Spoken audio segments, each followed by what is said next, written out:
Good afternoon students. आज हम लोग डिस्कस करेंगे Boolean algebra and logic gates. Exam की दृष्टि से ये बहुत इम्पोर्टेंट टॉपिक है। लगभग सभी एग्ज़ाम्स में इस चैप्टर से बहुत पूछा जाता है। तो सबसे पहले समझते हैं कि बूलियन लॉजिक क्या होता है। A computer can do something like balancing a checkbook or playing chess or spell checking a document। कभी आपने सोचा है, कभी आप कंप्यूटर के साथ चेस का गेम खेला है? आप कोई चाल चलते हैं, आपके अगेंस्ट में वो चाल चलता है, कैसे वो डिसाइड करता है कि आपको वो हरा सके, कितनी बेस्ट चाल चल सके। तो चेस के केस में क्या होता है, जो जितने आगे के स्टेप सोच लेता है वो उतना अच्छा प्लेयर माना जाता है। माइक्रोसॉफ्ट वर्ड में कभी कुछ आप टाइप करते हैं, जैसे स्पेलिंग गलत होता है रेड मार्क बन के आ जाता है। तो ये कैसे हो जाता है? तो इसका इन प्रश्नों का जवाब ये है, you need to understand is something called Boolean logic. पहले आपको बूलियन लॉजिक समझ में आना चाहिए। तो Boolean logic was originally developed by George Boole in the mid 80s। 18वीं शताब्दी में एक बहुत बड़े मैथमेटिशियन थे, उन्होंने इस कॉन्सेप्ट को दिया था। जॉर्ज बोले उनका नाम था, जिन्होंने इस लॉजिक को सबसे पहले इंट्रोड्यूस किया था। ये बहुत ही आसान है। सपोज करिए, consider the following example. Should I go to a restaurant or not? Should I purchase a new mobile phone or not? Should I opt for computer science or not? All these statements can have only one answer। इन तीनों प्रश्नों का केवल एक ही answer होगा, या तो yes या no. Thus, a binary decision always results in either yes or no or true or false। जो बाइनरी डिसीजन होता है उसकी दो ही स्थितियां होती हैं, या तो वो बात सही होगी या गलत होगी। देखिए यहाँ पर एक हम सर्किट बना रहे हैं।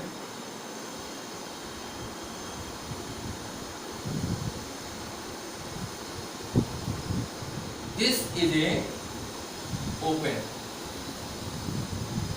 और दिस इज ए क्लोज्ड। इसको आप फॉल्स भी कह सकते हैं, इसको आप नो भी कह सकते हैं, इसको जीरो भी कह सकते हैं। ये आपका ट्रू है, एस है और वन।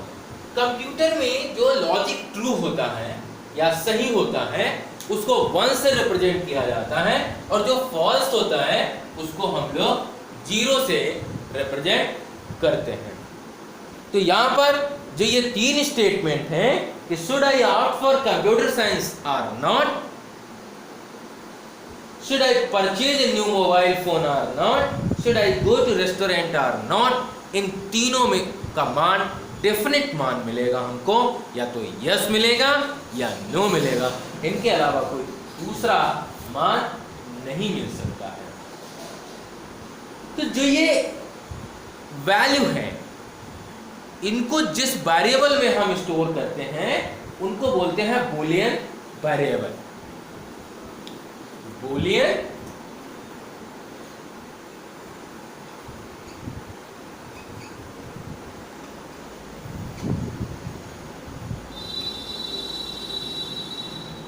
जैसे मैथमेटिक्स में आपने पढ़ा होगा वेरिएबल, वेरिएबल का काम होता है कांस्टेंट को होल्ड करना। ठीक उसी प्रकार से यहाँ पर भी है कि a Boolean variable is known as binary variable or logical variable that takes it value from Boolean algebra. A Boolean variable can take only one binary value quantity out of the two possible value yes, no, 1, 0, true, false.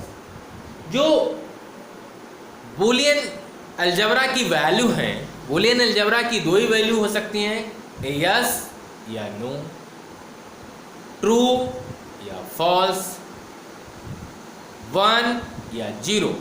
तो ये जो value जिस variable में store होती है, जैसे हमने कहा x बिलोंग टू t, यहां पर देखिए x बिलोंग टू t, तो यहां पर x हमारा वेरिएबल है जो क्या स्टोर कर रहा है, t को, तो ये हमारा हो गया वेरिएबल। और जो t है ये हो गया बूलियन कांस्टेंट।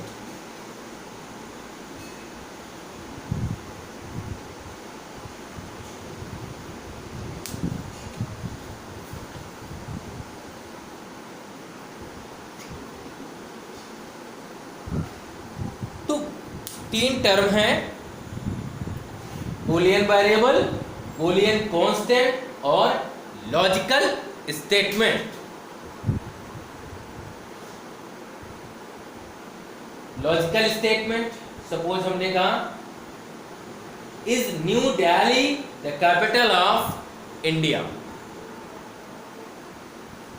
नई दिल्ली भारत की राजधानी है। क्या नई दिल्ली भारत की राजधानी है? दो ही स्थितियां होंगी, या तो ये बात सही होगी या गलत होगी। तो ये स्टेटमेंट हमारा क्या हो गया, लॉजिकल स्टेटमेंट। जैसे हमने कहा इज द हाउस लॉक्ड,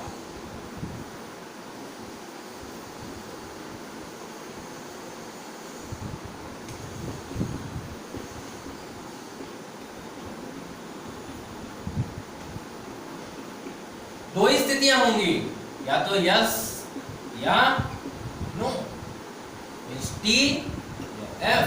तो ये इसको बोलते हैं कांस्टेंट।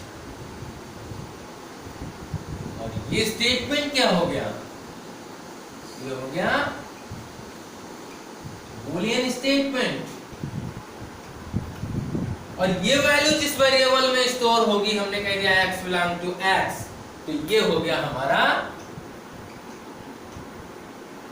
वेरिएबल। जिस वेरिएबल में बूलियन वैल्यू को स्टोर किया जाता है उस वेरिएबल को हम बूलियन वेरिएबल कहते हैं। और ऐसे स्टेटमेंट जिनका डेफिनेट वैल्यू होती है, डेफिनेट मान होता है, अर्थात या तो ट्रू या फॉल्स, उनको हम लोग बूलियन कांस्टेंट कहते हैं। ऐसा नहीं कि सारे स्टेटमेंट लॉजिकल स्टेटमेंट, जिनकी डेफिनेट वैल्यू नहीं है वो इलॉजिकल स्टेटमेंट। जैसे who is the president of India, कोई भी हो सकता है, आज एक्स है कल वाई हो सकता है, परसों जेड हो सकता है, तो that is a non logical statement. Logical statement में डेफिनेट वैल्यू होती है, यस या नो, ट्रू या फॉल्स। इसके बाद वेरिएबल हो गया, कांस्टेंट हो गया, स्टेटमेंट हो गया। इसके बाद है एक्सप्रेशन। जैसे हमने लिख दिया, हमने कहा x plus Y dot Z, इसको कहते हैं बूलियन व्यंजक या एक्सप्रेशन। लेकिन इससे पहले हमको बूलियन ऑपरेटर समझना होगा।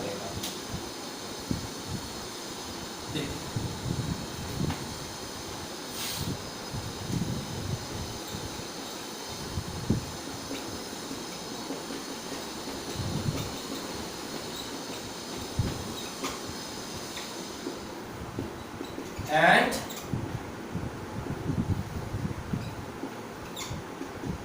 और नॉट। एंड ऑपरेटर को इस सिंबल से रिप्रेजेंट करते हैं, और ऑपरेटर को प्लस से रिप्रेजेंट करते हैं, और नॉट ऑपरेटर को बार से रिप्रेजेंट किया जाता है। ये दोनों बाइनरी बूलियन बाइनरी ऑपरेटर भी कहा जाता है। क्यों?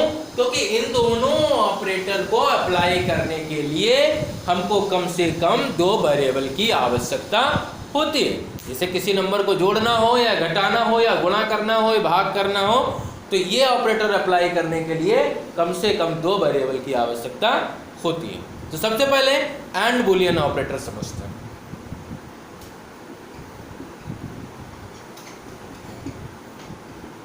ये इसका सिंबल है। सपोज कोई ए वेरिएबल है, दूसरा बी है, तो ए एंड बी दो वेरिएबल हैं, तो ट्रुथ टेबल बना लीजिए इसका।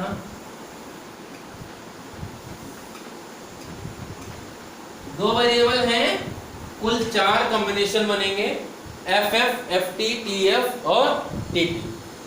एंड के केस में हमने क्या पढ़ा है कि जब सारे इनपुट वेरिएबल का मान, जब सारे इनपुट वेरिएबल का मान t होगा तभी हमें रिजल्ट t मिलेगा, नहीं तो फॉल्स मिलेगा। तो देखिए केवल एक केस है, ये दोनों इनपुट वेरिएबल a और b का मान t है, तो यहाँ t लिख दीजिए, बाद बाकी सारे f हो। अगर इसको एक सर्किट डायग्राम से समझना हो तो ऐसे समझ सकते हैं।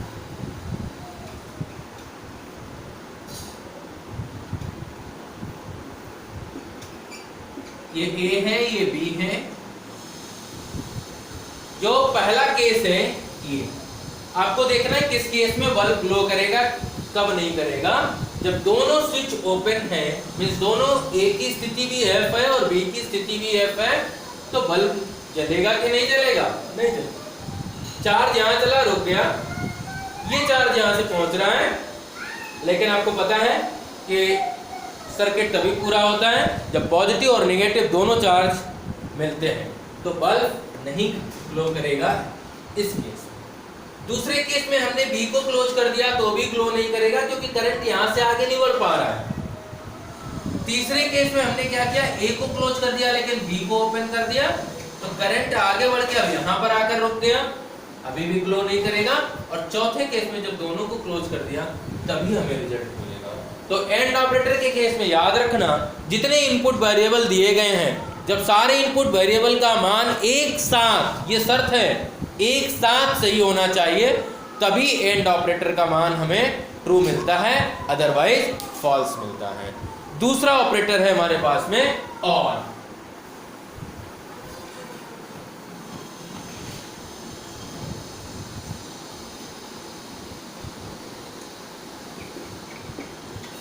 प्लस सिंबल से रिप्रेजेंट करते हैं, ये A है, ये B है, A plus B, F F, F T, T F, T T, F T T। R के केस में हमने पढ़ा है कि एटलीस्ट वन इनपुट वेरिएबल का मान अगर ट्रू है तो हमें और ऑपरेटर से मिलने वाला रिजल्ट ट्रू मिलता है। जितने भी इनपुट वेरिएबल दिए गए हैं, किसी एक का मान अगर ट्रू हो जाता है, जैसे देखिए यहाँ पर ये t है तो t हो गया, ये t है तो t हो गया, दोनों t है तो भी मिलेगा। केवल जब सारे इनपुट वेरिएबल का मान f होता है तभी हमें f मिलता है। इसका सर्किट आप देख लीजिए।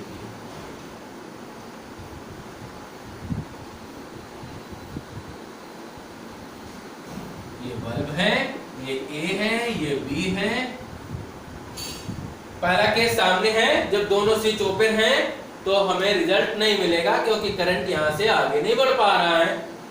दूसरे केस में हमने क्या किया, बी को क्लोज कर दिया। जैसे ही बी को क्लोज करेंगे, ये इधर से आकर के ऐसे ऐसे ऐसे सर्किट पूरा हो गया, बल्ब ग्लो कर गया। तीसरे के केस में इसको ओपन कर दिया तो इसको क्लोज कर दिया, तो यहां से ऐसे आकर के बल्ब ग्लो कर दिया। और जब दोनों जोड़ दोगे तो रिजल्ट मिल ही जाएगा। तो और ऑपरेटर के केस में ध्यान रखना कि जब सारे इनपुट का मान ट्रू हो तो हमें result, sorry, at least one input variable का मान अगर ट्रू है तो हमें रिजल्ट ट्रू मिलता है।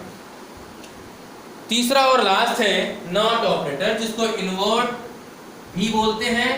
इन्वर्टर के केस में यही यूज होता है, जब रिजल्ट हमें ट्रू मिलता है, नॉट इसको बार या कॉम्प्लीमेंट से रिप्रेजेंट किया जाता है।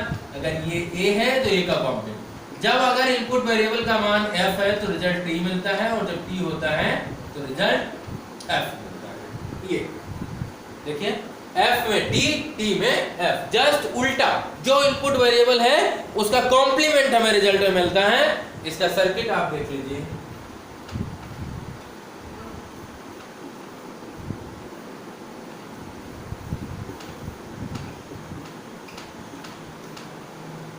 देखिए पहली केस में क्या है, जब F है तो T, यानी ये जब स्विच ओपन है तो बल्ब हमारा ग्लो करेगा, क्योंकि ये चार्ज ऐसे जाके इधर आके रुक गया, इधर से आके सर्किट पूरा किया।